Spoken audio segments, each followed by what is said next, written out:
이 시간에는 요한계시록 22장 18절부터 21절 말씀까지 읽었습니다.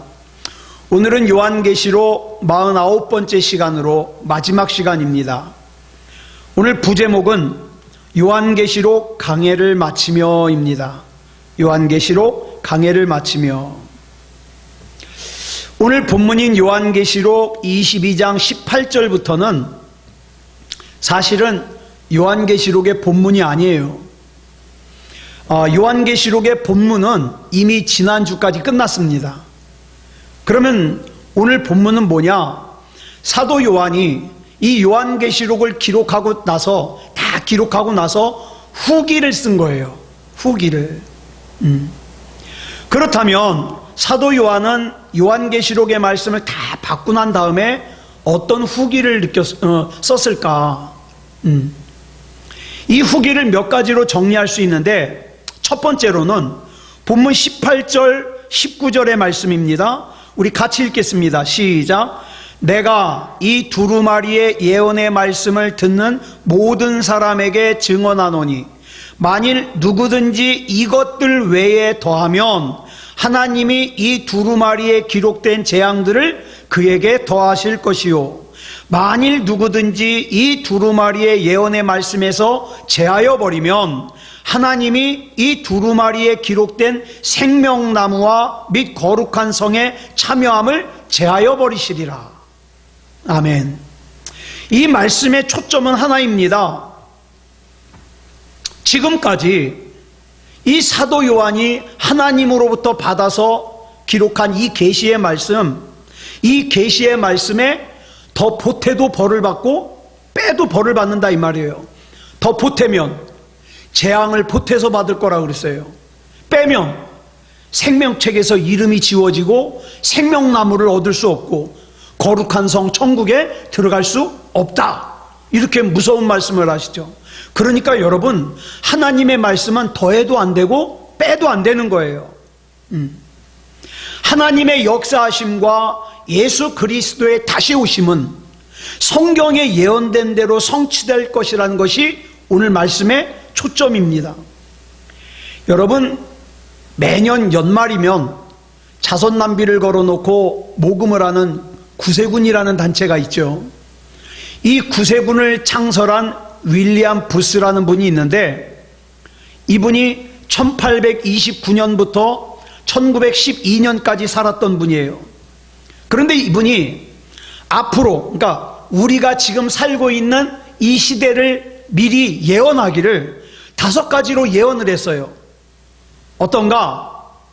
20세기가 되면 첫째로 기독교는 성령이 없는 신앙이 될 것이다. 사람들이 예수 믿는다고 하면서 성령을 못 받을 것이다. 둘째로 그리스도가 없는 교회가 될 것이다. 교회는 열심히 다녀요. 근데 그리스도와 상관이 없어요.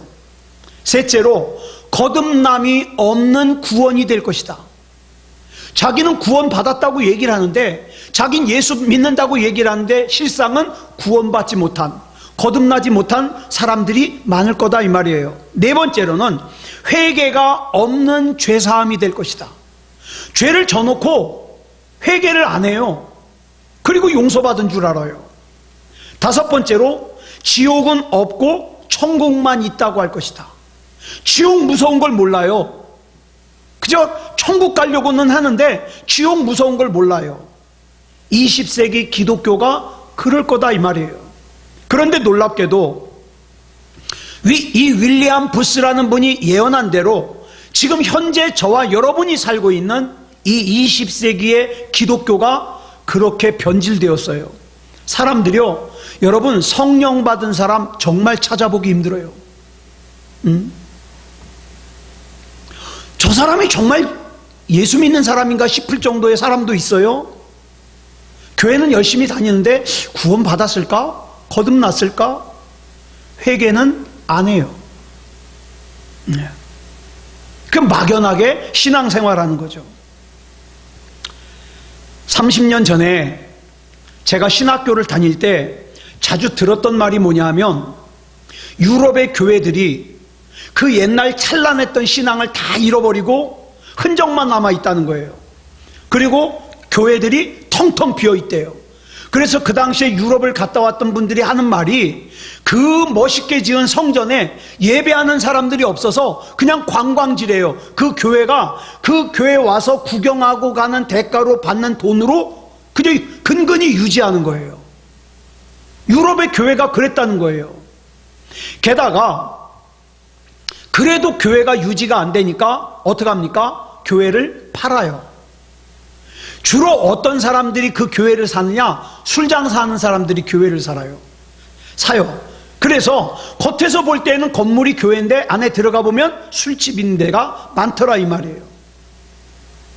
그런데 이렇게 변질된 가장 큰 원인이 뭐냐? 교회가 하나님의 말씀의 권위를 무시하고 하나님의 말씀으로부터 떠났기 때문이에요. 여러분, 교회가 하나님의 말씀의 권위를 잃어버리니까 교회는 수십 년 다녔는데 몰라요. 하나님의 말씀을 몰라요. 그저 맨날 복 받는다, 잘 된다, 뭐 이런 것만 얘기를 하니까 하나님 말씀을 몰라요. 말씀의 권위를 잃어버렸어요. 최근에 들리는 소식으로는 그 유럽의 오래된 교회 건물들이 어디로 팔려가고 있느냐? 이슬람에게 팔리고 있다는 거예요. 그래서 십자가 대신에 여러분 이슬람 표시가 뭐예요? 초승달 아니에요? 거기다가 초승달을 붙여놓는다는 거예요. 이게 얼마나 가슴 아픈 일이에요. 그런데 놀라운 것은 유럽의 교회가 이렇게 변질되는데 걸린 시간이 채 100년이 안 됐다는 거예요. 그런데 여러분, 요한이 반모섬에서 요한계시록의 계시를 받고 나서 강조한 내용이 뭔지 아십니까? 하나님의 말씀은 변하지 않는다. 하나님의 말씀은 그대로 이루어진다는 거예요. 예? 여러분, 요한계시록에서 요한계시록 갈 때 계시가 있죠. 이 계시를 영어로 뭐라 하냐? Revelation이라고 그러는데 이 단어의 뜻이 뭐냐 하면 숨겨져 있는 것을 커튼을 열어 제끼고 보여준다는 뜻이에요. 그래서 하나님께서는 하나님 안에 감추어져 있던 계획과 비밀을 성경을 통해서 다 열어 제끼고 알려주신다는 거예요. 어떻게 하면 천국에 갈 수 있는지, 어떻게 하면 능력 있는 삶을 살 수 있는지, 어떻게 하면 승리하는 삶을 살 수 있는지 다 보여주셔요. 그 중에서도 특별히 요한계시록은 역사의 마지막에 있을 종말에 관하여 기록한 계시예요. 우리가 여기서 반드시 알아야 될 것은 요한계시록은 절대로 하나님께서 저와 여러분을 협박해서 겁을 줘가지고 따라오게 만드는 말씀이 아니에요. 그러니까 여러분, 요한계시록을 지나치게 신비한 책이라고 생각하지 마세요. 요한계시록을 나눌 때 처음에 제가 말씀드렸죠. 요한계시록은 뭘 기록한 거다? 마태복음, 마가복음, 누가복음, 요한복음과 마찬가지로 예수님에 대해서 기록한 책이에요. 무서운 책이 아니에요. 그래서 여러분, 신천지나 이런 데들이 가장 많이 사용하는 게 뭐예요? 요한계시록이거든요. 현실적으로 불분명한 내용을 가지고 죽음을 두려워하는 사람들을 필요 이상으로 겁을 줘가지고 자기를 따라오게 만든다. 여러분, 요한계시록을요, 요한계시록을 이용해가지고 여러분을 갖다가 특별히 막 겁을 주고 그런다면 이렇게 생각하시면 거의 틀림이 없어요. 이건 이단이다.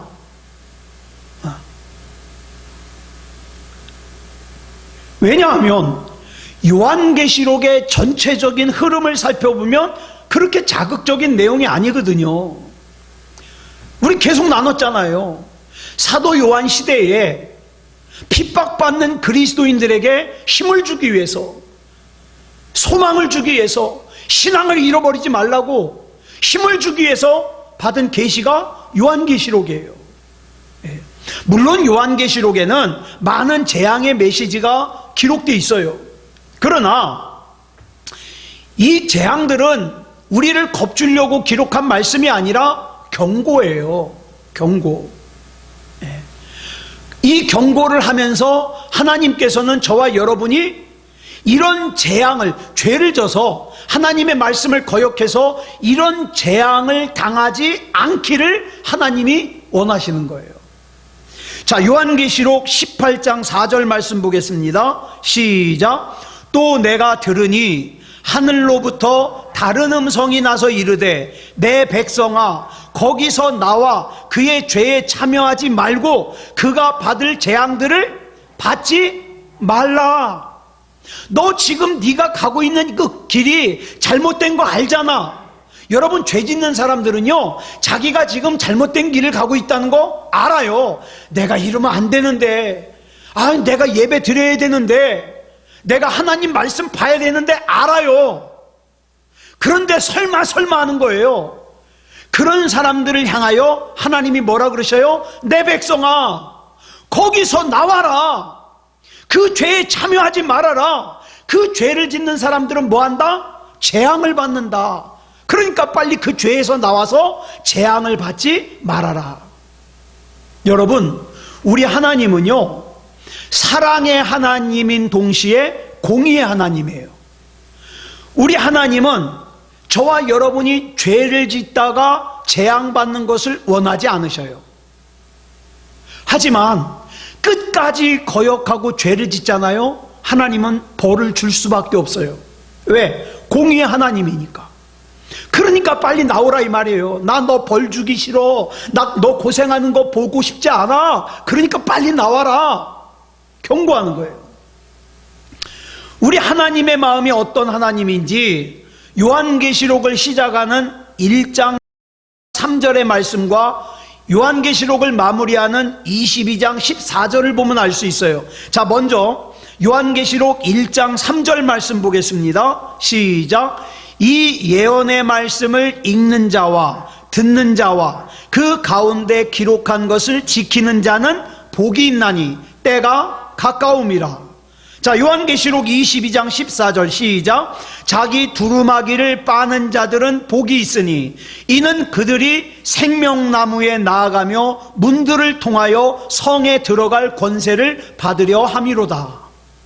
여러분, 이 두 말씀을 정리하면 이런 뜻이에요. 때가 가깝기 때문에 저와 여러분이 예언의 말씀을 읽고 듣고 지키는 게 중요한데, 그렇게 예언의 말씀을 읽고 듣고 지켜야 되는 이유가 뭐냐 하면 그 궁극적인 목적이 그 말씀을 통하여 내 두루마기를 빨아서, 깨끗하게 빨아서 천국에 들어갈 권세를 얻기 위해서예요.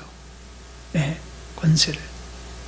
그런데 이것을 모르는 어리석은 사람들은, 저는 오늘 그런 댓글 2개나 지웠어요. 뭐냐 하면 블로그에다가 이렇게 설교문을 올리잖아요. 그런 사람 요새 많아요. 아이고, 또 헌금 내라 그러는구나. 또 헌금 내라고 사람들 속이는구나. 막 그런 안 좋은 말들을 막 댓글을 달아요. 그럼 저는 이렇게 보고서 이제 또 지우죠. 실제로 요즘 세상이 그래요. 예. 그런 악성 댓글을 다는 사람들이 있어요. 그런데 요한계시록 1장 3절의 말씀을 생활 가운데서 잘 적용하는 사람들에 대한 복이 요한계시록 14장 3절에 나오거든요. 같이 보겠습니다. 시작. 또 내가 들으니 하늘에서 음성이 나서 이르되 기록하라. 지금 이후로 주 안에서 죽는 자들은 복이 있도다 하시매 성령이 이르시되 그러하다. 그들이 수고를 그치고 쉬리니 이는 그들의 행한 일이 따름이라 하시더라. 또 요한계시록 16장 15절 보겠습니다. 시작. 보라, 내가 도둑같이 오리니 누구든지 깨어 자기 옷을 지켜 벌거벗고 다니지 아니하며 자기의 부끄러움을 보이지 아니하는 자는 복이 있도다. 요한계시록 19장 9절 시작. 천사가 내게 말하기를 기록하라. 어린 양의 혼인잔치에 청함을 받은 자들은 복이 있도다 하고, 또 내게 말하되 이것은 하나님의 참되신 말씀이라 하기로. 자, 지금 저와 여러분은 일종의 우리 주님과 약혼 관계에 있어요. 여러분, 약혼한 사람이 바람 피면 돼야 안 돼요? 안 돼요. 여러분, 우리는 예수님과 약혼을 했는데 세상과 바람 피면 안 돼요. 난 예수님보다 세상이 더 좋아. 나는 예수님보다 돈이 더 좋아. 나는 예수님을 위한 것보다 내 자존심이 우선이야. 안 돼요. 예. 여러분, 예수님께서 다시 이 땅에 오실 때 우리는 정식적으로 예수님과 결혼을 하게 됩니다. 물론 지금도 우리는 우리 주님과 교제하면서 살지만 여러분 아시다시피 우리가 지금 주님과 교제하는 것은 완전한 교제가 되질 못해요. 그죠? 예. 부분적으로 교제해요. 일하러도 가야 되지요. 뭐 친구도 만나야 되지요. 친구 만날 때는 예수님 생각 안 하잖아요. 그러다가 어떻게 합니까? 또 혼자 있을 때 예수님, 그러고 예수님 찾잖아요. 부분적으로 예수님과 교제해요.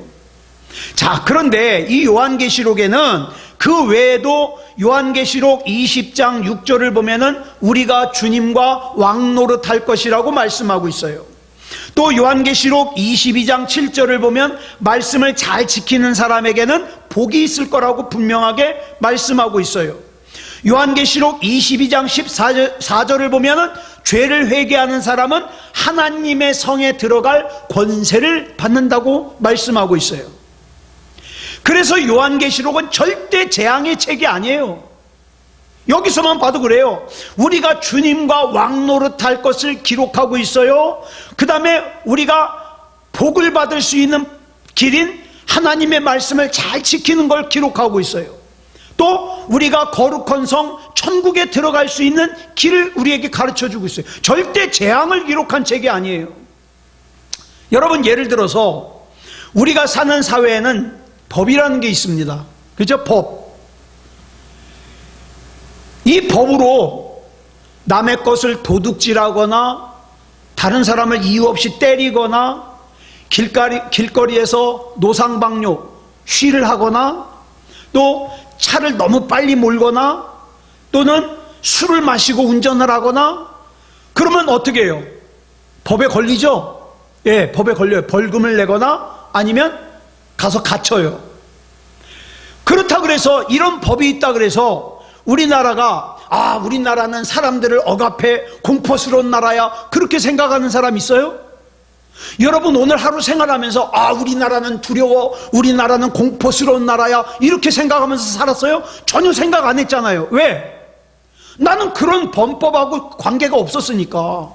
길거리에서 쉬할 일도 없었고, 그죠? 술 먹고 운전할 일도 없었고. 그러니까 자 보세요. 법을 잘 지키는 사람에게는 그 법이 가하는 제재가 해당되지 않기 때문에 두렵질 않아요. 어떤 사람이 두려운 거예요? 자, 친구랑 만나가지고 한잔 했어요. 근데 집에 가야 되는데 운전을 해야 되네? 이제 운전대 잡는 순간 부들부들 아예 완전히 취하면 모르니까. 그렇지만 이게 제정신이 있는 상태에서는 떨려요. 왜? 음주단속하는 순경 만날까봐, 경찰 만날까봐. 그죠? 내가 법을 어겼으니까 두려운 거예요. 법을 어겼으니까. 요한계시록도 마찬가지예요.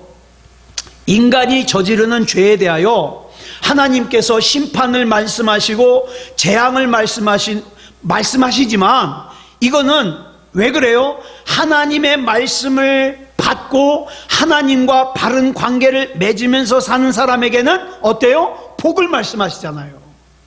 그러니까 내 안에 내 양심이 또 성령님이 창원아 너 그렇게 살면 안 되잖아. 너 그렇게 말하는 거 하나님이 기뻐하지 않으시잖아. 너 그렇게 행동하는 거 하나님이 기뻐하지 않으시잖아. 이렇게 깨달음이 오면 빨리 바꾸면 돼요. 그 뭐하러 버팁니까? 하나님이 예배하길 원하시잖아. 하나님이 기도하길 원하시잖아. 그렇게 성질내면 되겠어? 이렇게 깨달아지면 아멘. 그러면서 어떻게 해요? 순종하면 된다 이 말이에요. 네. 그러므로 이 마지막 세대의 거센 심판의 파도 속에서도 그리스도인은 어때요? 주 안에 있는 나에게 단 근심이 있으랴. 나 주님 안에 있으면은 근심 없어요. 네. 나는 주님께서 나에게 맡겨주신 것을 하는 것뿐이고 우리 주님께서 나 책임져 주실 거니까. 그렇죠? 여러분 뉴스 보셔서 아시겠습니다마는 아프가니스탄이라는 나라가 탈레반이라는 반정부 집단에게 점령당했잖아요. 그래가지고 어떻게 해요? 아프가니스탄에서 살던 사람들이 막 도망가느라고, 저는 그 뉴스 보면서 얼마나 섬찟한지, 막 비행기가 날아가는데 위에서 사람이 뚝 떨어져요. 문을 채 안 닫고 날아갔나 봐요. 근데 그때 떨어진 애가 누구냐면 그 아프가니스탄 청소년 축구 대표래요. 젊은 애가 그 뉴스에서 떨어진 애가 나중에 나오더라고요. 예, 난리가 났잖아요. 난리가. 우리 예인이한테 피아노를 가르쳐주는 선생님 중에 한 분이요, 남편과 결혼을 했는데 어디서 했느냐? 미국에서 했어요. 예, 미국 시민권이 있는 남편과 결혼을 했어요. 그리고 나서 미국에서 애들을 낳았어요. 그리고 이제 한국에 들어왔는데 이 시민권이 그렇잖아요. 미국에서 시민권이 있는 사람은 뭐 당연히 있지만 미국에서 태어나는 아이들은 또 시민권을 줘요. 근데 없는 상태에서 들어간 사람들은 시민권 얻기가 어려워요. 그래서 이 집이 남편하고 애들은 시민권이 있는데 이 선생님은 시민권이 없어요. 그러면서 하는 말이, 만약에 그런 일이 있으면 안 되지만 우리나라에 전쟁이 일어났어요. 그러면 미국에서 비행기를 보내가지고 미국 시민권이 있는 이 남편과 애들은 싣고 가요. 근데 그 비행기에 이 선생님은 못 타요. 왜? 같은 한 가족이라도 시민권이 없으니까. 예. 자, 그래서 마찬가지로 여러분, 미국의 시민권을 가진 것도 그러할진데 저와 여러분은 천국의 시민권을 가졌잖아요. 천국의 시민권을. 그 천국의 시민권을 가지고 있으면 미국과는 비교도 할 수 없는 하나님의 손길이 천국의 시민인 저와 여러분을 지키십니다. 천국의 시민만. 예? 시민권도 없으면서 시민이라고 착각하는 사람 말고 진짜 천국의 시민을 지키십니다. 그래서 요한계시록 22장 12절을 보면 이렇게 말씀하셔요. 시작. 보라, 내가 속히 오리니 내가 줄 상이 내게 있어 각 사람에게 그가 행한 대로 갚아주리라. 여러분, 여기서 말씀하시는 이 줄침 말씀, 행한 대로 갚아주리라, 이 말씀을 들을 때 어때요? 두려워요? 공포스러워요? 무서워요? 그렇다면 지금 내가 행한 대로가 천국의 시민으로서 합당하지 않기 때문에 그런 거예요. 회개할 것들이 많은 거예요. 그럼 빨리 해결해야죠. 그거 묵혀둘 필요 없어요. 내가 천국에 들어가는 데 있어서 걸림돌이 되는 죄는요, 빨리빨리 해결해야 돼요. 그런데 만약에 이 말씀을 들을 때 행한 대로 갚아주리라는 이 말씀이 두렵게 들리는 게 아니라 기다려줘요. 기다려줘. 주님이 빨리 오셨으면 좋겠어요. 그러면 두말할 것도 없이 천국의 시민으로 잘 사신 거예요. 우리 주님께서 행한 대로 갚아주신다고 하셨는데, 여러분 한번 생각해 보세요. 내가 새소망교회에서 신앙생활을 한다고 하지만 우리 각자가 신앙생활하는 정도가 다 달라요. 그죠? 하나님을 신뢰하는 것도 다 다르고 하나님 사랑하는 것도 다 달라요. 그런데 다 다른데 상급이 똑같다? 억울하잖아요. 그쵸? 억울하죠? 여러분, 그러나 여러분 성경에 보니까 우리 하나님은 어떤 하나님이에요? 공의의 하나님이에요. 절대 똑같이 하질 않아요. 똑같이 하질 않아요. 행한 대로 주셔요. 행한 대로. 지난 2018년 8월 7일 우리나라 국무회의에서, 국무회의는 뭐냐면 국무총리와 그 다음에 장관들, 이런 사람들이 모여서 하는 회의예요. 이 국무회의에서 국가인권정책기본계획이라는 것을 줄여서 NAP라고 하는데, 이 NAP에서 뭘 통과를 시켰냐? 동성애를 넘어 동성끼리의 결혼까지 부추기는 독소조항까지, 예? 포함시켰어요. 그래서 이게 이제 완전히 활성화가 되면 이단을 이단이라고 못해요. 이슬람, 동성애, 동성은 이거에 대해서 뭐라고 말을 못하게 되는 거죠. 왜? 그 안에 차별금지가 다 포함되어 있기 때문에. 그래서 여러분, 요즘에 학교에서요 성교육을 시키는데 기가 막혀요. 기가 막혀. 이건 남자도 아니고 여자도 아니에요. 애들을 그렇게 가르쳐요. 나는 이 아이들이 커서 성인이 됐을 때 우리나라가 암담해요. 암담해. 예. 이런 정책들이 통과되면서 아이들이 학교에서 이상한 성교육을 배우는 거예요. 그래서 결과적으로 우리나라는 지금보다 점점 더 하나님으로부터 멀어지게 될 것이고 소돔과 고모라 같이 타락하게 될 거예요. 여러분, 성경의 첫 번째 책이 뭐죠? 창세기죠.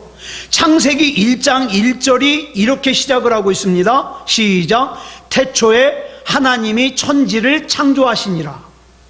그리고 성경의 마지막 책인 요한계시록 마지막 장인 22장 20절로 21절을 보면 이렇게 마무리하고 있어요. 시작. 이것들을 증언하신 이가 이르시되 내가 진실로 속히 오리라 하시거늘. 아멘. 주 예수여 오시옵소서. 주 예수의 은혜가 모든 자들에게 있을지어다. 아멘. 이렇게 하나님의 계시는 마무리되고 있습니다. 여기에 기록된 계시 외에 또 다른 이야기를 하면은 이단이에요. 절대 거기는 속으면 안 돼요. 이게 제 말이 아니라 요한계시록 22장 18절로 19절에 그렇게 기록되고 있어요. 시작. 내가 이 두루마리의 예언의 말씀을 듣는 모든 사람에게 증언하노니 만일 누구든지 이것들 외에 더하면 하나님이 이 두루마리에 기록된 재앙들을 그에게 더하실 것이요 만일 누구든지 이 두루마리의 예언의 말씀에서 제하여 버리면 하나님이 이 두루마리에 기록된 생명나무와 및 거룩한 성의 참여함을 제하여 버리시리라. 우리가 앞에서 살펴본 바에 의하면 생명나무가 뭐라 그랬어요? 예수 그리스도라 그랬어요. 거룩한 성은 천국이라 그랬어요. 그런데 이 거룩한 성은 생명나무와 함께 있을 때 완성이 돼요. 지금 교회들 가운데 직통계시라는 걸 하는 곳들이 꽤 돼요. 주로 이단들이 이 직통계시랍니다. 저 만민성결교회, 그 다음에 이단이라는 이단들은 거의 다 이거 써요. 왜? 성경 말씀으로는 자기네들의 뜻을 못 이루거든요.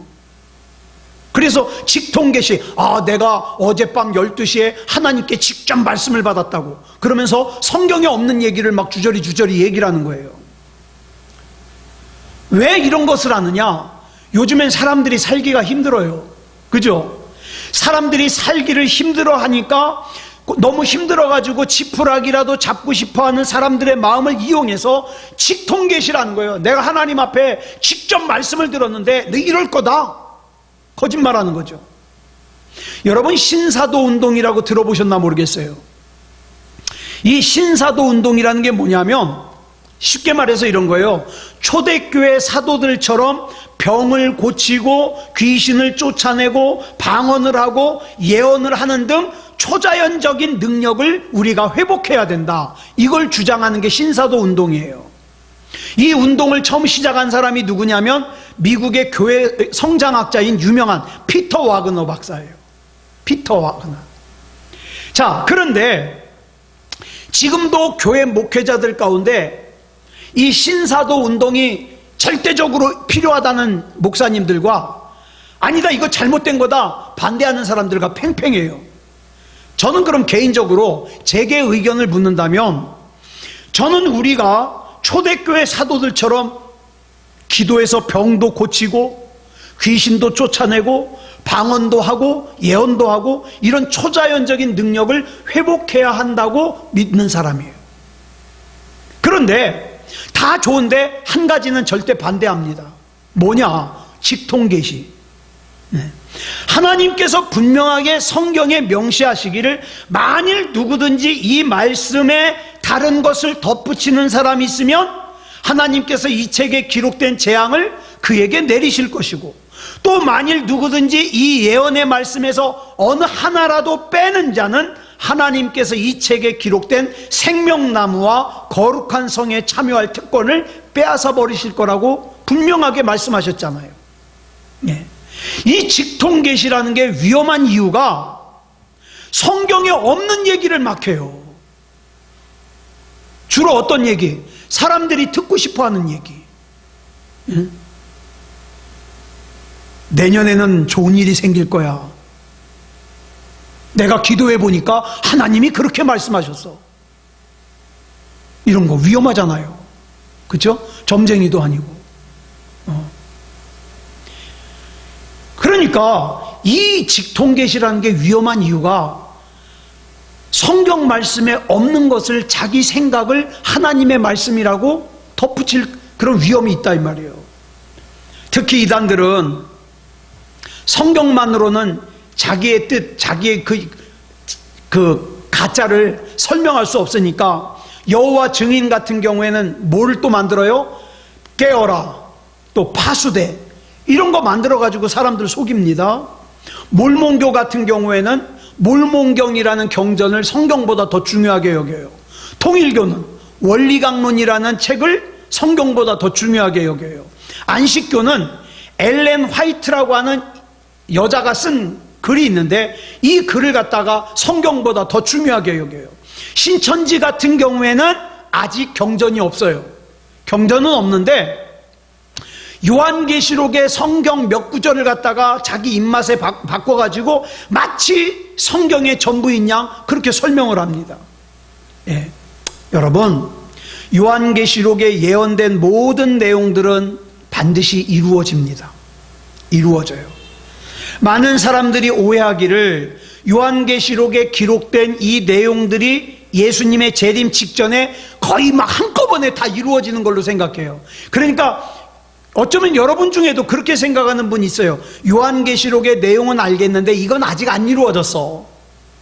이거는 나중에 막 한꺼번에 막 나팔도 울리고 대접도 뒤집어지고 막 피로 변하고 막 그럴 거야. 이렇게 생각하는 분들이 있어요.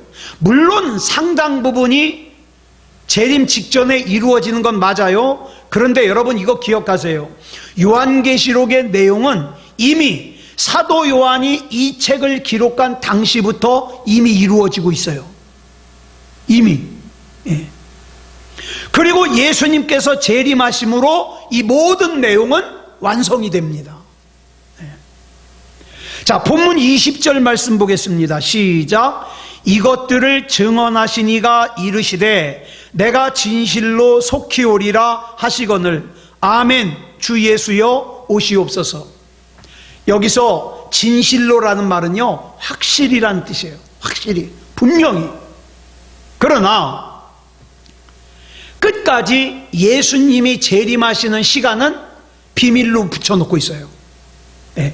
그 이유가 뭘까?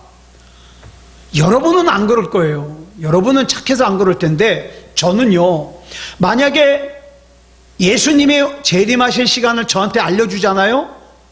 그러면 전 지금 당장 목사 안 할 거예요.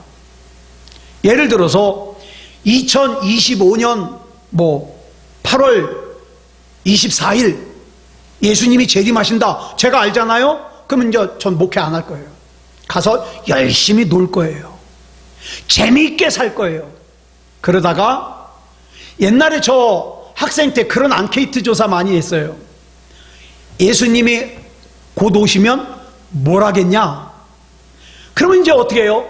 예수님 도착하시기 한 일주일 전부터 그동안 지었던 죄들을 싹 회개하는 거예요. 하나님, 이것도 잘못했고 저것도 잘못했고 용서해 주시옵소서. 내가 본심은 그게 아니었는데, 그러면서 열심히 회개하고 어떻게 해요? 예수님 만날 거예요. 저만 그럴까요? 많은 사람이 그런 생각을 가지죠. 그래서 우리 하나님께서는 우리가 매일매일 하루하루를 말세처럼 잘 준비하고 살아가게 하기 위해서 예수님이 재림하시는 시기를 비밀로 하신 거예요.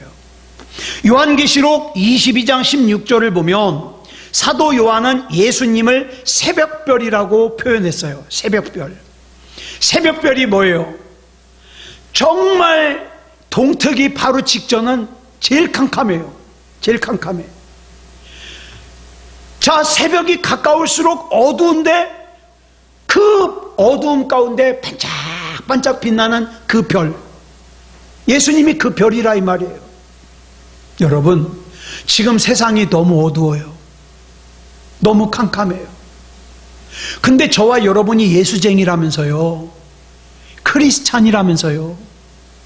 그러면 저와 여러분이 예수님을 닮아 이 어두운 세상에 빛을 비춰야죠. 빛을. 다른 사람들이 하는 대로 쫓아가면 안 되잖아요. 마지막 때가 될수록 육과 영은 점점 더 양극화되고 그렇잖아요.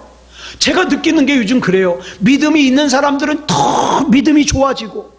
왜? 세상 돌아가는 거 보니까 예수님 오실 날이 진짜 얼마 안 남은 것 같거든요. 더 믿음다운 믿음이고, 막 어정쩡하게 신앙생활 하던 사람들은 더 정신없이 세상에 팔려서 살고, 그 알량하게 있던 신앙까지 다 없어져 버리고, 아예 예배도 안 드리고, 그러고 살잖아요. 그 저는 지금을 보면은 정말 알곡과 가라지가 갈라지고 있구나. 그런 생각을 가져요. 여러분, 아무리 교회에 다닌다 해도 깨어있지 않잖아요. 그러면 세상 사람들과 마찬가지로 탐욕과 정욕에 물들 수밖에 없어요.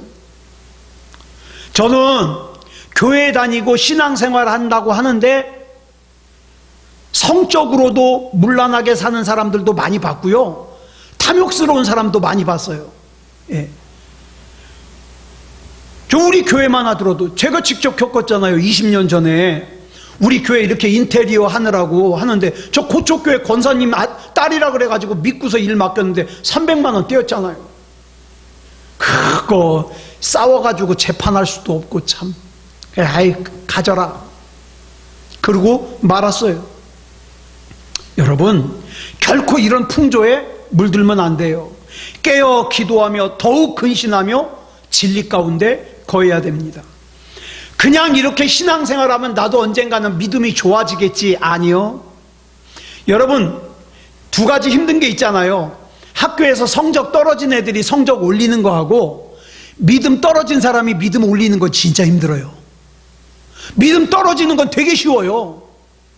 근데 다시 믿음 회복하는 거는 너무너무 어려워요. 너무 어려워요. 자, 언제쯤 오실까? 우리 예수님이 언제쯤 다시 오실까? 지금은 아니겠지? 그러면 지금은 내가 적당히 세상에 취해서 살다가 마지막 날이 눈앞에 온 것 같으면 그때쯤 회개하고 열심히 신앙생활 해야지. 아니요. 그러다가 어느 날 갑자기 내 코끝에서 호흡이 멈출 수 있어요. 내가 잠들었는데 다음 날 못 일어날 수 있어요. 그럼 어떡할 거예요? 회개할 시간도 없는데. 그럼 지옥문 앞에서 눈 뜬다니까요. 본문 20절에서 내가 진실로 속히 오리라 라고 하신 주님께서는 진실로 속히 오십니다. 요한계시록 16장 15절을 보면 뭐라 그랬어요? 시작. 보라, 내가 도둑같이 오리니 누구든지 깨어 자기 옷을 지켜 벌거벗고 다니지 아니하며 자기의 부끄러움을 보이지 아니하는 자는 복이 있도다. 여기 도둑같이 오리니라는 말은 후련히 갑자기 뜻밖의 오신다 이 말이에요. 여러분, 꼭 예수님이 재림하시는 것만이 아니에요. 저와 여러분이 이 세상을 떠나는 것도 그래요. 어느 날 뜻밖의 호련히, 그쵸? 호련히 갑자기 숨이 안 쉬어진다든가 갑자기 심장이 멎는다든가. 나는 정말 예수님과 관계없이 이 세상 사는 사람들 정말 용감한 사람이라고 생각해요. 용감한 사람들. 네. 저는 요즘에도요 덜컹덜컹 놀랄 때가 많아가지고 정말 주님이 아니면 안 되거든요. 지금도 그렇게 기도해요. 하나님, 나 하나님 아니면 난 무서워서 못 살아요. 하나님 동행해 주세요. 함께 계셔주세요. 하나님이 나와 함께 계시면 두려울 게 없는데 하나님이 나와 함께 하지 않으면 나 무서워요. 그러니까 성경을 조금이라도 더 보게 되는 거고 하나님 말씀도 더 정성껏 준비해가지고 증거해야 되는 거예요. 왜? 나중에 하나님 앞에 가서 이창원 목사야 너 왜 이 얘기 안 했냐? 그러면 나 할 말이 없잖아요. 난 나중에 가서 하나님 저 다 얘기했어요. 그렇게 얘기할 거예요. 요한계시록도요 1장 1절부터 22장 마지막 절까지 다 얘기했어요. 안 지킨 사람 탓이지 뭐. 그죠? 그래서 사도 바울이 데살로니가전서 5장 23절에 보니까 데살로니가 교회에 편지하기를 뭐라고 했습니까? 시작. 평강의 하나님이 친히 너희를 온전히 거룩하게 하시고 또 너희의 온 영과 혼과 몸이 우리 주 예수 그리스도께서 강림하실 때에 흠없게 보존되기를 원하노라. 쉽게 말해서 천국 갈 수 있는 준비가 되어지길 원하노라, 그 뜻이에요. 날마다 여러분 아침에 눈 뜨잖아요. 그러면 하나님께서 오늘 하루도 나에게 허락해 주신 것에 감사하시기 바랍니다. 여러분, 내가 오늘 하루 사는 이 시간은요, 어제까지 살다가 죽은 사람이 그렇게도 살고 싶어 했던 내일이잖아요. 그렇잖아요? 내가 내 발로 걸어 다니면서 어떻게 해요? 전 요즘에 병원 갈 일이 많잖아요. 병원 가서 느끼는 게 그거예요. 하나님, 내 두 다리로 걸어 다니는 게 이게 평범한 게 아니네요. 내 두 팔로 이렇게 움직이는 게 평범한 게 아니네요. 내 눈으로 볼 수 있는 게, 숨을 쉴 수 있는 게.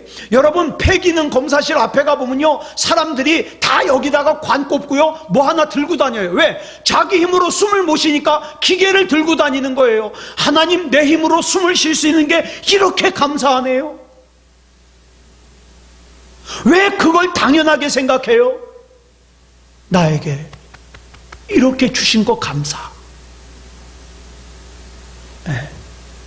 그래서 이 마지막 때에 저와 여러분이 하나님으로부터 보냄받은 우리 가정에서, 우리 교회에서, 또 저와 여러분을 아는 사람들에게 가가지고 하나님께서 나에게 맡겨주신 사명을 잘 감당하는 그런 저와 여러분이 되어야 되지 않겠습니까? 여러분, 요한계시록 2장 11절을 보면은요, 둘째 사망, 즉 지옥에 가지 않는 사람을, 어떤 사람이 지옥에 안 간다 그랬어요? 이기는 자. 이기는 자. 뭐를 이기는 자? 죄를 이기는 자. 네. 저와 여러분은 죄를 이기는 자가 돼야 돼요.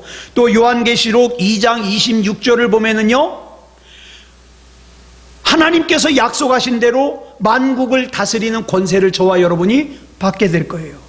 요한계시록 3장 5절을 보면은 어떻습니까? 흰옷을 입을 것이고 내가 그 이름을 생명책에서 결코 지우지 않을 거라는 하나님의 말씀대로 내 이름은 생명책에 기록되어 있을 겁니다. 예.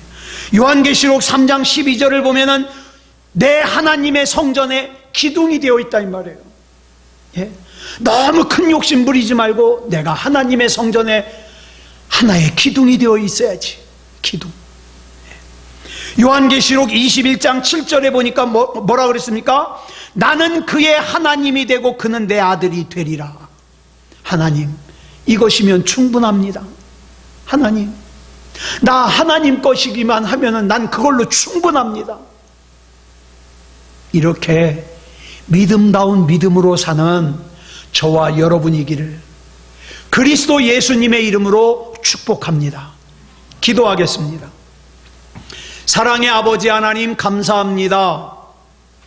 오늘까지 49시간에 걸쳐서 요한계시록의 말씀을 살폈습니다. 요한계시록은 절대로 우리에게 겁을 주는 말씀이 아니라 예수님이 오시는 시간이 가까워올수록 믿음다운 믿음을 지켜가며 사는 것이 분명히 힘들 텐데, 하나님의 말씀대로 사는 것이 분명히 힘들 텐데, 그런 가운데에서 하나님께서 우리에게 힘을 주시고 담대하게 하기 위해서 주신 말씀이라는 걸 알게 하시고, 이 말씀대로 우리가 승리하는 삶을 살아 이기는 자에게 주어지는 하나님의 복을 누리게 해 주시옵소서. 하나님, 절대로 변질되지 말게 하시고 믿음을 떠나지 말게 하시고 하나님 안에 온전히 거할 수 있도록 붙잡아 주시옵소서. 아울러서 세상을 이길 수 있는 힘도 주시옵소서. 예수 그리스도 이름 안에 담아주신 능력으로 승리할 수 있게 주시옵소서. 병도 고쳐주시옵소서. 답답함이 떠나가게 해주시옵소서. 우울함이 떠나가게 해주시옵소서. 염려와 걱정이 떠나가게 하여 주시옵소서. 우리 하나님 안에서 승리하는 삶을 살게 하여 주시옵소서. 우리 주님께서 붙잡아 주실 줄 믿사오며 그리스도 예수님의 이름으로 간절히 기도드려 싸움나이다. 아멘.